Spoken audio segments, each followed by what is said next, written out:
I used to have this recurring dream where I was searching for a place to live. I wasn't concerned with the cost of rent. There was only a heightened awareness of the urgency of finding a roof over my head as quickly as possible. In one dream, I found a decent room inside a dentist office placed between the waiting area and the clinic. The room itself was a modern studio apartment, but the coming and going of patients on their way to teeth cleanings and root canals was irritating. In another dream, I was in a luxurious resort with swimming pools and banquet halls, but I could only sleep in rooms occupied by other guests while they were out for the day. I'd run in and out of corridors, snatching naps in unmade beds, then hiding in closets once I heard them return. I was allowed to live there, but no one was supposed to be aware of my existence.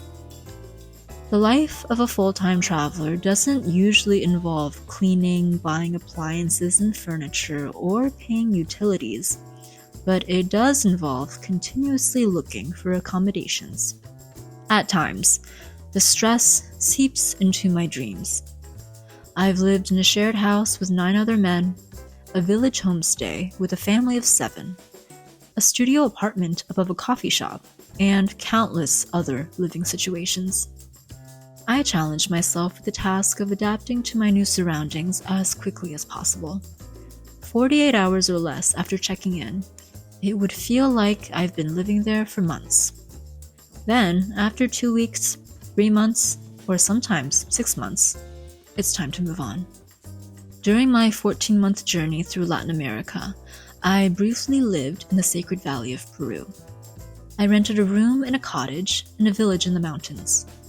Unfortunately, my time there was cut short when the owner wanted to use the house for her extended family, so I had to leave after 2 weeks.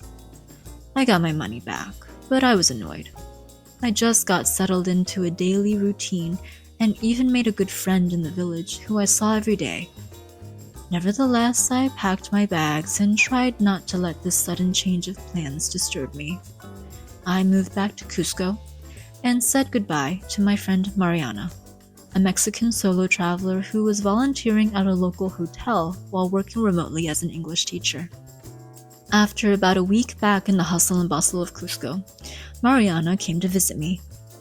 I was relieved to see her because I hadn't made any new friends.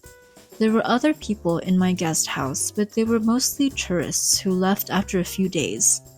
The long-term guests didn't have her generous warmth and friendliness. Meeting new people can be exciting, but it doesn't replace a good friend. Mariana was disappointed. She got a job offer to teach English at a school in Brazil, but she couldn't afford the flight. I asked if her family could help, but she said her mother could barely afford her own living expenses as a house cleaner in Texas. The school manager said she could come teach the following semester if she wanted. It didn't seem likely because her Peruvian ex-boyfriend, Pedro, wanted to get back together. They met through online karaoke, realized they liked each other, and did long distance for the next 2 years. Mariana was born in Mexico City, moved to the United States as a teenager, spent a summer in Spain as an au pair, then moved to Lima to finally be with Pedro, who just finished his studies to be a psychiatrist. The relationship started out fantastic, but suffered when he took a job in Iquitos, a city in the Amazons. Mariana moved to Lima so they could finally live together as a couple, and now she only saw him 2 weekends a month. Pedro's family treated her with the utmost kindness and support, but still, she felt neglected and unhappy. The relationship ended, and she moved to Cusco, where she fell in love with an Argentinian traveler. Even though the romance ended, once Pedro found out she was moving on with her life, he wanted her back. He was visiting her in the Sacred Valley next month, and was also looking into getting a job in Cusco. Mariana was disheartened at losing the opportunity to live in Brazil and become fluent in Portuguese, but her positivity managed to shine through. She decided to apply for English teaching positions in Cusco, and perhaps she and Pedro could give their relationship a second try. When they were still together and living in Lima, Pedro's father had a heart attack and passed away. It came to light that he had a double life when his mistress and child arrived at the funeral. Pedro's father was a doctor. He was rarely around, and the family believed it was because of work. His father was also strict about spending money, always saying there wasn't enough. Now Pedro knew why. He said to Mariana with bitterness and disdain in his voice. He had no money to spend on his family, but he had enough for his whores. Pedro followed in his father's footsteps and became a doctor himself, but he was afraid he'd repeat his father's mistakes. Mariana hoped, with time and her love, Pedro would recognize the fundamental difference between he and his father. He wasn't destined to follow the same path. Mariana had some errands to run in Cusco that day, and I decided to accompany her. We went to the local bank, the International Money Transfer Center, and 2 schools. One was a French school where she could get a student visa after enrolling. The other was an English school where she wanted to apply for a teaching position. She had no data on her phone, but I was armed with my international phone plan, so I navigated us to her destinations while we chatted all the way. I was happy to walk around unknown parts of the city with my friend because I doubt I'd venture that far on my own. Not because it was dangerous, Cusco was a very safe city, but because it was pleasant to walk with a friend instead of wandering around alone. One by one, we visited each location, and Mariana started piecing together her new chapter in life. The line at the bank was long. The security guard let her skip to the front once he heard us chatting in English. She told me with a smile that Peruvians love Mexicans. The manager at the English school was rude and told her they only hired native speakers. This didn't discourage her. Even though she had a Mexican passport, she was still fluent in English and had a teaching certification. She found a way to travel cheaply by volunteering for free room and board, and she made money by teaching English online to students in Mexico City. It was clear that Mariana had a strong spirit, a resourceful attitude, and an unshakable belief in herself. She'd find a way. We stopped at a local bakery when she finished her last errand and ordered apple tarts.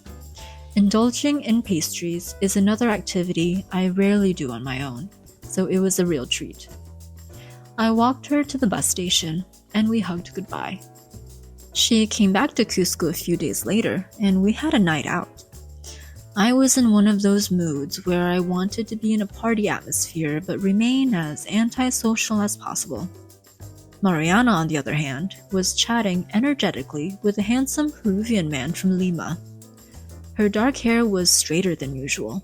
She wore a colorful, off-the-shoulder floral top that flattered her curves and set off her cleavage. She broke from her vivacious chatter to tell me there was a man at the bar, staring at me. I knew he was there, but I wasn't interested in meeting anyone new that night. I marveled at how gregarious Mariana was. She seemed to have an endless supply of energy for people, always with something nice to say or an interesting story to tell. The room filled up quickly and people started dancing. There were 2 spaces with 2 different types of music. The hot, overcrowded bar area played Latin music, which I preferred. The cool, spacious outdoor area played electronic music, which I hated. We danced until 2 a.m., and it was time to call it a night. Mariana talked about having a family, possibly using a surrogate since she was 37. She was married in her early 20s, got pregnant twice, and miscarried both times. The second miscarriage nearly killed her. She went to the doctor just in time, and he told her she needed surgery right away, or she'll die. Her frightening tale prompted me to reread The Belljar by Sylvia Plath. I first read this novel in high school. The story follows Esther Greenwood, a brilliant college student who descends into a mental breakdown after a seemingly perfect summer internship. The story has the classic misogyny and societal pressures of the 1950s, which are alive and well today. As a teenager, the part that caught my attention was when Esther has sex for the first time and begins hemorrhaging, needing medical attention to stop the bleeding. I can't help but sneer when I hear people say men and women are equal. What fantasy realm did they live in?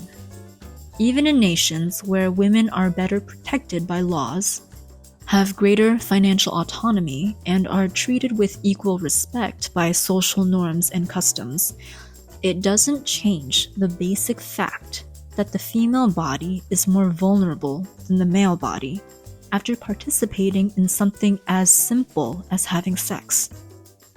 This makes us fundamentally different and anything but equal. I asked Mariana why her marriage ended. She replied she and her ex-husband were too different. He was shy, quiet, and uninterested in trying new things, meeting new people, or visiting new places. She was quite the opposite. I then asked her why did they get married if they were so different, but I already guessed what she'd say. Differences don't matter in the beginning when love is fresh. After a few years, reality hit her. Her sister was in an unhappy marriage, but continued to have children with her husband, so she couldn't leave. Mariana also had close friends who had husbands that were violent or unfaithful. Some had children they never wanted in the first place, and they were not satisfied with motherhood at all. Mariana looked at her own marriage, and even though it wasn't nearly as bad, she was unhappy with the way her future looked. They loved and respected each other, but it wasn't enough. The divorce was finalized in a year, and they parted on good terms. I noticed, even though her sense of adventure had no bounds, she embraced love and commitment with the same enthusiasm. She said if living in Cusco didn't work out, she could move back to Lima, where Pedro had better job opportunities. She didn't like Lima, but she had close friends there. Pedro's family was good to her, and they would live in a nice neighborhood. They'd take trips to the Amazons and all the other wonderful places Peru had to offer. It would be a good life. I wondered if this meant the end of her adventures traveling around the world, now that a lasting, lifelong partnership with a good man was possible. After all, love is an adventure in itself, isn't it?